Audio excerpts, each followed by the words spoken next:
Hi, welcome to the Diane Ingram Show. Today my guest is Marilyn Collins. I've known Marilyn for a long time, so it's a pleasure to have her as a guest. And we're actually doing this on location at her apartment in New York City. Marilyn just recently got a new job, and she's being offered a big position. And it's freaking her out a little bit. So we're going to talk today about how she can be more comfortable in her new position and feel a little bit more confidence and ability to create what she needs to in this new position. I say kudos to Marilyn for being willing to step into those areas that scare her a little bit. When we step into those areas that stretch our comfort zone and maybe get a little scary inside of us, we notice. Someone said to me that anxiety is excitement without the breath. I love that, because when we're anxious, we're kind of not breathing. But when we take a deep breath, we realize we're really excited about something. So how to take it from anxiety to excitement and allow ourselves to stretch and grow. So we're going to be watching Marilyn, or talking to Marilyn here in a few minutes, and seeing what we can do to help her feel more comfortable, more able, more competent in her new position, so that she can be more in that place of excitement, less in that place of anxiety, but more in that place of excitement and growing in the professional directions that she wants to be growing, which also enhances her personal development. So stay tuned. We'll be back in a minute.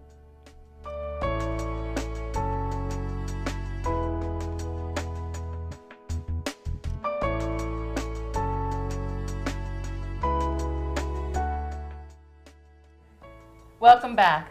Today I'm with Marilyn Collins, Information Technology Management Consultant. Welcome, Marilyn. Thank you, Diane. Nice to be with you. Thank you so much. Yes. So today we want to talk about what one thing in your life would move you forward to be living more the life you want to be living. Well, Diane, I think that the thing that I would really like to explore is, in my professional career, I don't know how to call it other than the act of courage, where I find in my role as a management consultant that I'm often called upon to deal with situations that are challenging, and that I feel that I won't know how to help. I won't know how to solve them. Now, truth be told, I'm a seasoned professional, a lot of experience in the information technology arena, but I still, when I come into new situations, I really have like a lot of, I don't know what to say other than like panic about, oh my goodness, one, I hope they don't find out that I don't know anything, or two, oh my goodness, like how am I ever going to be able to deal with this? Okay, so now is this something that's recent, or has this been going on throughout your career? No, I'm sorry. Yes, it's fairly recent, and the reason for that is because I've had I have a new job, and I am much more in a management consulting role than, let's say, in my past jobs. I've been more of like I have delivered a specific service. So now I'm being asked to not so much deliver a specific service as much, here's a situation, what do you think? How do we either resolve the situation, or how do we move forward in the situation? So it's a very different, it feels like what I am called to do is very different from what I am used to doing. In what way do you think it's different? It sounds like it calls on a lot of creative, on-the-spot thinking maybe, or? It definitely does. And well, some of the skills it calls for is just simply listening in a different way. Because usually when I walk into a professional environment, I'm the expert in whatever's going on in that environment. So I'm kind of evaluating it in terms of, oh yeah, I know this, I know that, how am I going to use this, how am I going to fix that? And now, in these roles, I'm really called to listen to where a client wants to go. And specifically, it would be something like in the technology arena, they want to not just get some new system, but they want to improve the way they do business. They may want to be more efficient about the technology services that they use. They may want to understand them more. They want to have more say in what the technology direction is that they're going in. Okay. So they're not as the goals are not as specific. They're very, very important to the client, but they're not as specific as it used to be. Or as concrete? As concrete. That's a great way to say it. Because I'm wondering if maybe there's some lack of focus, that if there was more focus on exactly what it is they want, if that would help you to feel more confident in responding to their needs. Is it a piece of that, or are they pretty clear what they want and you just feel kind of nervous in that arena? Well, sometimes they're clear, and they're almost always clear about what they think they want. But I find it's the exploration of, like, sometimes I have to really be sure that what they think they want is really what they want and need. Right. And I don't mean to be presumptuous about it. Right. At the beginning, I certainly don't know what they need, and I can only hear what they want. But it's that, kind of the discipline of, I'm listening, but I want to make sure, like, did I ask all the right questions, or did I go deep enough? Are there other agendas that I don't know they're there? Okay. I worry about that stuff. Okay. So one of my questions is there another part of your life where you've experienced this same kind of skill set, need for this same kind of skill set? Well, one that comes to mind for you as well as me, I think, is just being a mom. Like, oh my God. Right, exactly. So at each of those kind of critical life steps with our children, I've kind of thought, oh my goodness, I don't have a clue, and I hope my mother-in-law doesn't find out, right. Something like that. Yeah. And how are those situations? How has that turned out for you? Well, so first off, fine. I'm grateful to say fine. However, sometimes I look back and I think, dumb luck. I really do. I mean, I think, if I'm hearing a story from a friend about their child, and I don't have that situation, I sometimes think, dumb luck, not excellent parenting, or boy, was I, did I have this all figured out ahead of time? Right. No. Right. So some of it is just going to be possibly risk-taking. There's an area that's going to feel like risk to you that maybe not be able to be resolved in that way. But I'm wondering if there's another piece that can help you to feel more courageous and confident with what you're doing. If there's some kind of template, like, can you create some kind of list of questions just to kind of help clarify what it is the person wants to make it more concrete for you, so it'll be more in your comfort zone? Is that a possible direction to go in? Yes, it is. I think, let's see. So what I do so far is I take good notes, as it were. But I haven't really gone in, like, as you say, a template. A template kind of means you're going to laying it out ahead of time, maybe not exactly expected results, but the process. You're laying out the process, and I actually have not done that. And some questions that'll help the client clarify what it is exactly they're going for and that they want, perhaps.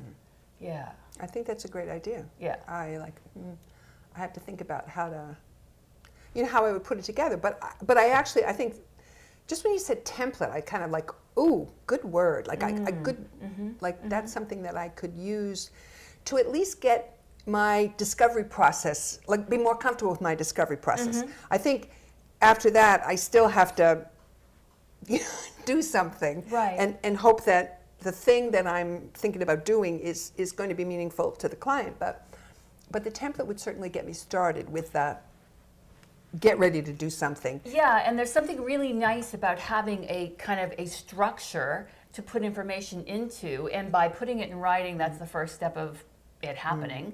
So there's something that kind of puts it a little bit more into a shape. Right. And then I'm wondering if once you get this information, is it for you to resolve? Is it for you to take? Or is it for you to hand off to somebody else? Well, it's interesting, Diane. It's all of those things. So because I work for a consulting company, and we a part of the tool set that we provide to clients is best practice in a number of arenas, all having to do with finance. Good financial practices. So what happens is, depending on the situation, I may not have the expertise to recommend what the next step will be in a particular area. So it's interesting. Once I know the area, even if I don't know it, I have no trouble not only passing it off to say let's say you're the expert in budgeting and forecasting. So once I realize that, I have a budgeting and forecasting situation, I can pass it off to you, I can follow up with you, I can learn from you. I'm pretty comfortable doing that. Okay, so the lack of courage shows up on the initial going into a situation and feeling the ambiguity of it, is that right? Right, Yeah, okay. yes, it is. All right, yeah. so perhaps the template will help that piece. But one of the things I'd like to know is, what other times in your life have you felt perhaps a lack of courage and then done something and found success in that? Does anything come to mind? Well, now this is, and I'm apologizing already for what might be sort of more trivial perhaps, but here's the thing, that I have friends who are runners, and I did no physical exercise whatsoever. And at some point my friends really, I don't know what, they cajoled, they threatened, they bribed, they got me to buy a pair of running shoes and start running. So from there, I actually started running more and more distances, and it was actually then a time when somebody said, well, why don't you do a marathon? And I thought, I couldn't possibly. I barely, I get my 5 miles done. I don't, at the time I didn't even know how long a marathon was, and I no, I couldn't possibly. But that was actually a situation where I had a lot of support of friends who said, well, you don't have to do, a marathon is exactly 26.2 miles, but you don't have to think about 26.2 miles. In fact, if you're comfortable with 5 miles, then then just think about another 5 miles, et cetera, et cetera. And that is how I did it. I broke it up. And how did that turn out? It turned out beautifully. How many marathons did you do? Altogether 10. Congratulations. Beautiful success story. So I'm wondering how much courage you were feeling before you started running, and at the thought of projecting into doing 10 marathons. I mean, what a journey you went through. Well, I remember that when I did my first run with those dear friends, and I called my sister to brag that I had run 1.5 miles or something. But the only issue I had was I was a little sweaty, and I was really upset about that. And my sister's on the phone kind of going, oh my goodness, if she only knew.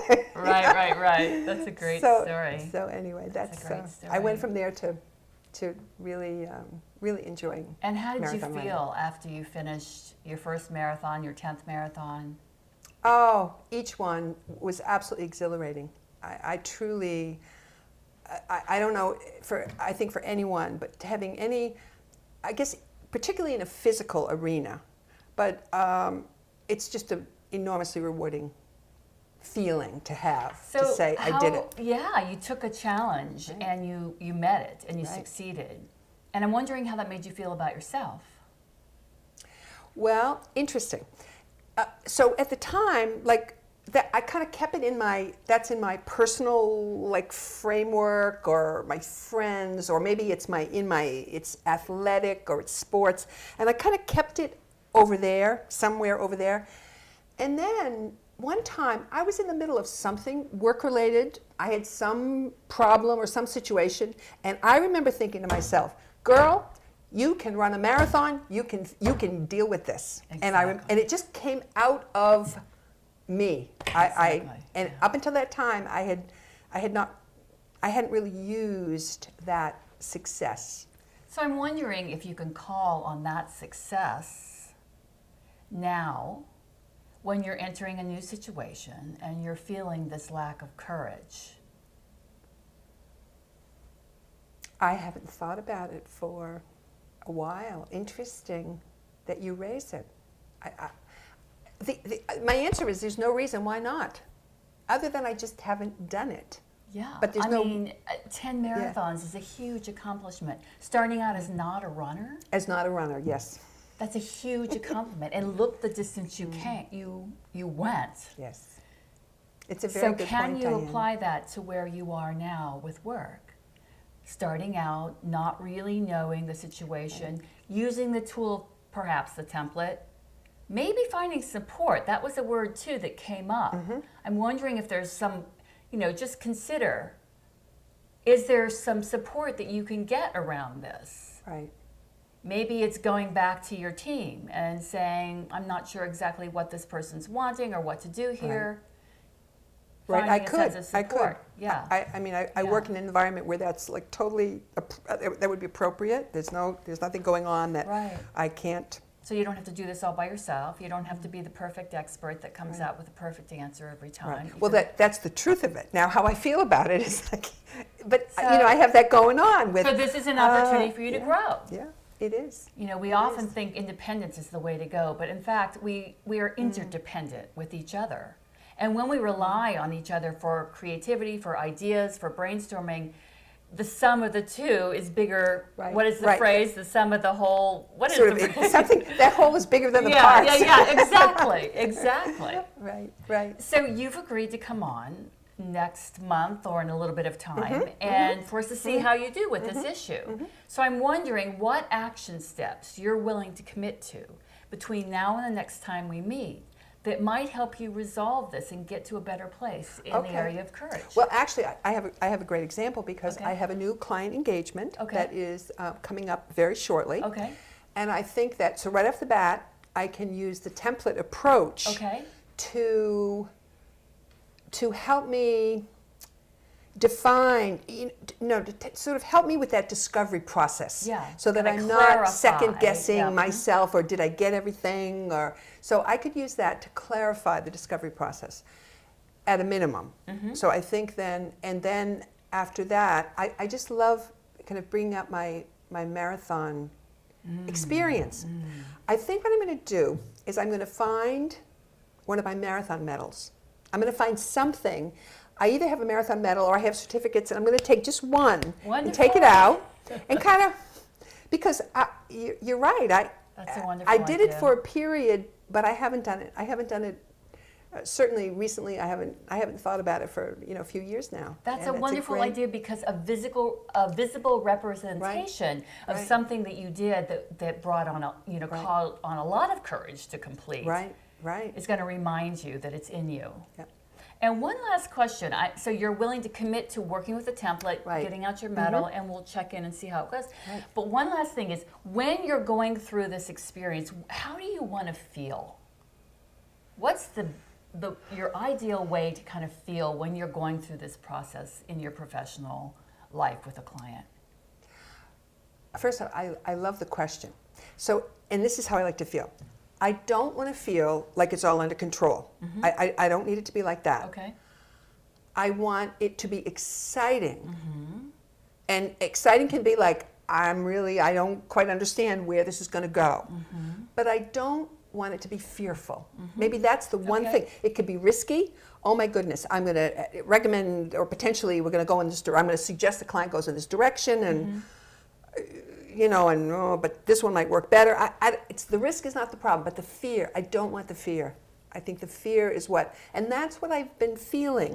That it's like a fearfulness of, I'm scared. I hope nobody finds out how scared I am. And but I think so. That's what I would like to see vanish. Right. So someone just said to me something that I'd just like to pass on to you, and they said, anxiety is excitement without the breath.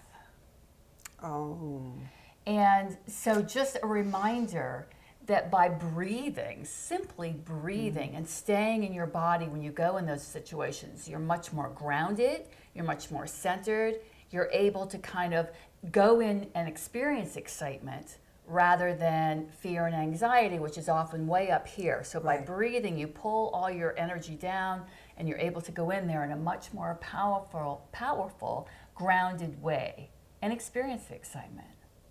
Wow. Don't forget to breathe. Don't forget to breathe deeply. Deeply. Because when you get in that fearful place, it starts going like this, and then our poor body is not even oxygenated. Right. So we're going in a deficit. So that's a really good tip. Thank you so good. much You're for welcome. that. You know, Marilyn, I look forward to checking back in with you at some point soon and seeing how it goes. Great, Diane. Well, I look forward to it too. Thank you so much.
Welcome back. Today we were with Marilyn Collins, IT Management. And what we talked to Marilyn about was where else in her life has she started a new project or a new adventure where she didn't feel competent at all and she had success in it. So what she talks about was running. How she ran into some friends who got her running, and she'd never even worked out before. In fact, when she sweat, she was really uncomfortable because she wasn't used to sweating. And she's gone on to do so many marathons.